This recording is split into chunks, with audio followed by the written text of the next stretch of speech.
After nearly 3 decades, 28 years later is finally here. But does it revive the franchise or leave it in the dark?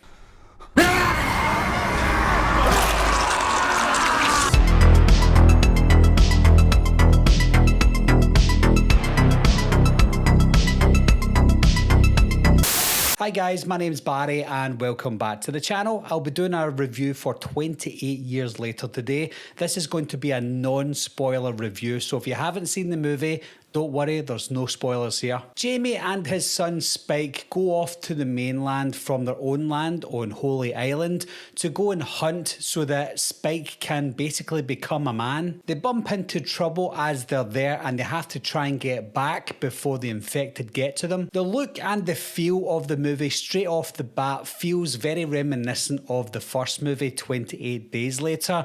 But something about 28 weeks later makes that movie feel like it's separated from 28 days later and 28 years later. So when it comes to the look and the feel of the movie, it's almost like they're forgetting about 28 weeks later. They haven't fully forgotten about it because there is a bit of a mention at the beginning of the movie. I won't spoil it for you.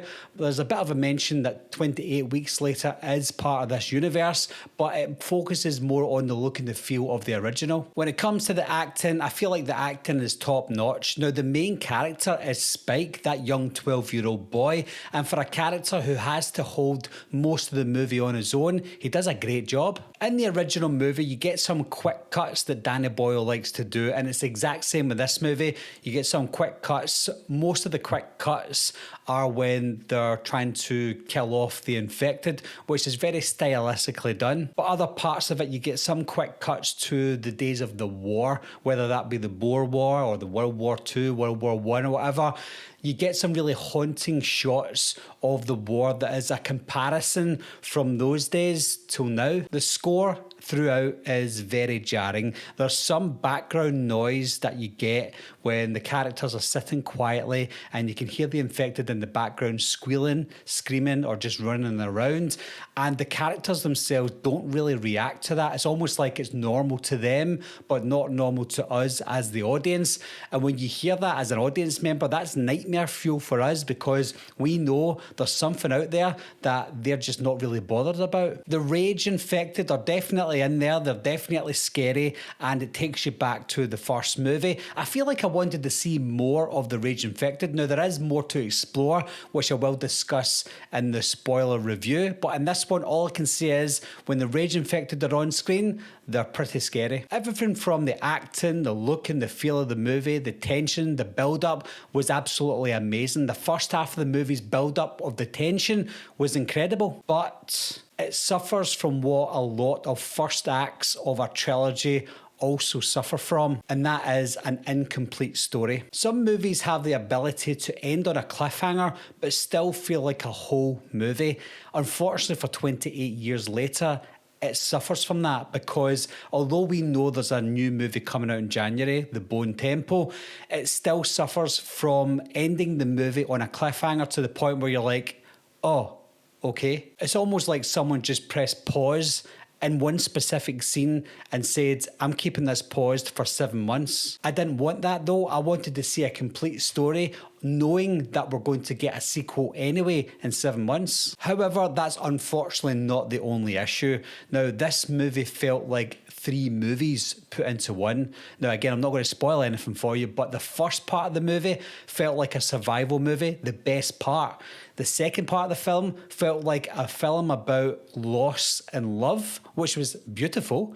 And then the last part of the movie was a setup for the next movie in January.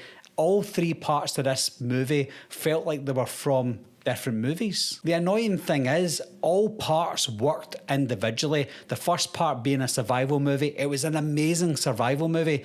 The second part about love and loss, it was an amazing movie about love and loss. And then the third part, the setup, the build up for the next film, it was interesting and it was intriguing, but I wanted to see more. I am conflicted though, because like I said, all 3 parts were great individually and maybe they will all make sense when The Bone Temple comes out.